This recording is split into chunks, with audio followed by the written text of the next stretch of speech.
बिस्मिल्लाहिर्रहमानिर्रहीम। अस्सलाम वालेकुम। भारत को सेमीफाइनल में पहुंचाने की जिम्मेदारी अफगानिस्तान के कंधों पर आन पड़ी।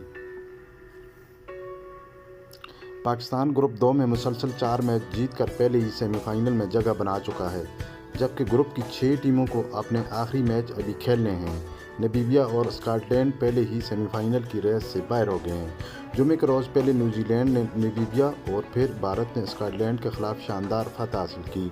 ग्रुप 2 में पाकिस्तान 8 पॉइंट के साथ पहले नंबर पर, न्यूजीलैंड 6 पॉइंट के साथ दूसरे नंबर पर, भारत 4 पॉइंट के साथ तीसरे नंबर पर मौजूद है।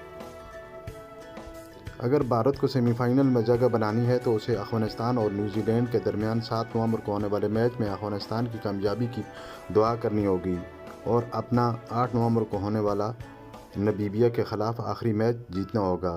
अगर न्यूजीलैंड 7 नवंबर को अफगानिस्तान को शिकस्त देती है तो भारत की सेमीफाइनल में पहुंचने की तमाम उम्मीदों पर पानी फिर जाएगा। न्यूजीलैंड 8 पॉइंट के साथ ग्रुप 2 से सेमीफाइनल में पहुंचने वाली दूसरी टीम बन जाएगी, जबकि भारत और अफगानिस्तान अपनी वापसी की टिकटें कटवाएंगे।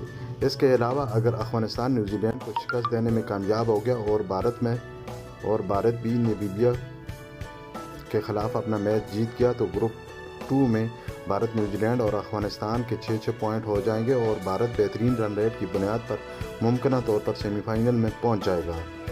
इसलिए अब भारत को सेमीफाइनल में पहुंचाने की जिम्मेदारी एक तरह से अफगानिस्तान के कंधों पर आ गई है। वाज़ेह है, पाकिस्तान ने अपना आखिरी मैच 7 नवंबर को स्कॉटलैंड के ख़िलाफ़ खेलना है।